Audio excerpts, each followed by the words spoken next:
musibah di tol di kilometer 290. Kaca mobil yang melintas di tol Pematang Panggang Kayu Agung Tol Trans Sumatera ini rusak. Kaca rusak karena diketapel dengan menggunakan batu sebagai peluru. Polisi pun langsung mencari pelaku dan berhasil menangkap 3 orang anak-anak di Kabupaten Ogan Komering Ilir, Sumatera Selatan. Ketiganya berinisial A, S, dan W. Saat diperiksa, ternyata motif bocah melakukan hal tersebut hanyalah untuk konten TikTok yang diunggah di akun pribadinya. Kini anak-anak ini diperiksa polisi dengan didampingi orang tua.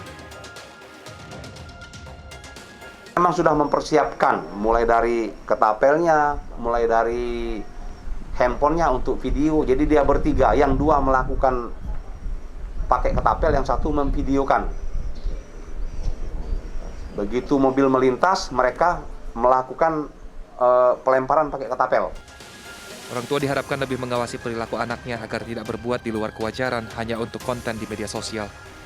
Dari Ogan Komering Ilir, Sumatera Selatan, Fitriadi, iNews melaporkan.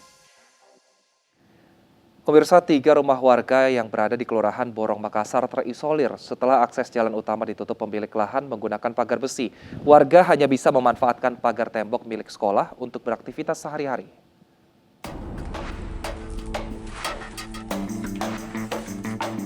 Tiga rumah warga yang terletak di tengah kota di Jalan Todopuli Raya Timur, Kecamatan Manggala, Kota Makassar, Sulawesi Selatan, terisolir. Mereka terisolir setelah akses utama jalan rumah ditembok oleh pemilik lahan setinggi 2 meter.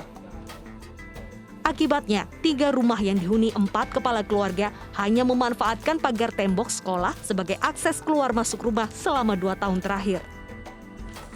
Warga sekitar turut prihatin dan membantu membuat tangga agar mereka bisa melewati pagar tembok untuk beraktivitas. Pemilik lahan mengklaim bahwa jalan utama sepanjang 100 meter yang dihuni mereka masuk dalam ukuran tanah miliknya.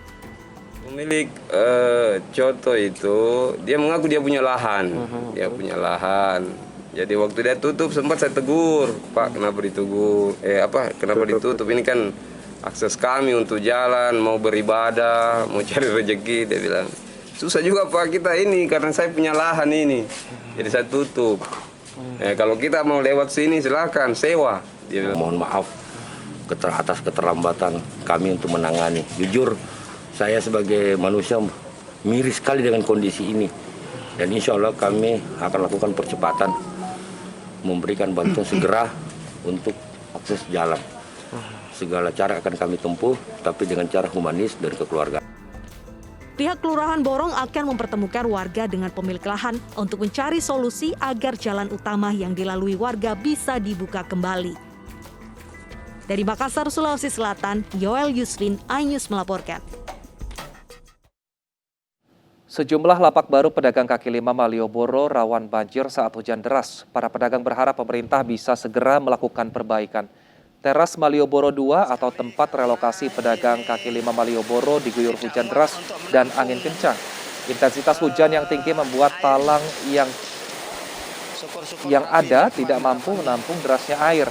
Akibatnya air meluap hingga membasahi barang dagangan para PKL dan para pedagang pun terpaksa menutupi lapak mereka dengan terpal plastik. Kejadian serupa juga terjadi di Teras 1 Malioboro atau lahan bekas gedung bioskop Indra. Hujan lebat disertai angin kencang menyebabkan air masuk hingga ke dalam gedung. Bahkan di beberapa lapak terdapat genangan air hujan. Yang di sini talangnya nggak hujan muat. itu Mas, dari atas itu kan airnya mengalir jatuh terus kena talang. Dan lagi langsung menciprat ke itu ke tempat dagangan itu, habislah semua. Untuk mengetahui kondisi terkini di lokasi relokasi pedagang Malioboro pasca kebanjiran, kita sudah terhubung dengan Anissa Rizkia di Teras Malioboro. Selamat siang Anissa, bagaimana kondisi Teras Malioboro saat ini dan apakah sudah ada solusi dari pemerintah setempat mengenai hal ini? Ya, Wilson dan juga pemirsa, selamat siang. Kondisi saat ini di Teras Malioboro 2, tempat saya melaporkan ini sedang gerimis atau sedang turun hujan begitu. Yang mana memang jika kita lihat untuk blok yang ada di Q maupun blok P ini berbeda untuk atapnya, di mana di bagian blok P ini terlihat di layar kaca Anda pemirsa menggunakan aluminium, sementara di blok Q ini menggunakan fiberglass transparan. Dan talang airnya pun tidak menyeluruh pemirsa, sehingga jika hujan deras terjadi maka yang berada di blok F maupun di blok Q ini otomatis air akan turun dan mengenai dagangan para pedagang di sini. Setidaknya saat ini sudah ada 930 pedagang yang sudah berpindah ke teras Malioboro 2 untuk mengetahui tanggapan mengenai fasilitas yang diberikan oleh pemerintah kepada para pedagang di sini. Bersama saya Bapak Edion selaku pedagang kaos di sini. Bisa berdiri sejenak Bapak, mohon izin. Bisa dijelaskan ini bagaimana tanggapannya? Lumayan deras sekali karena ini tidak muat untuk menampung air. Syukur-syukur orang pindah kemarin harapannya.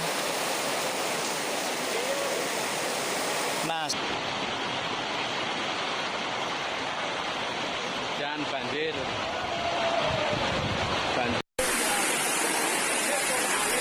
Bos, kenal gue mancing.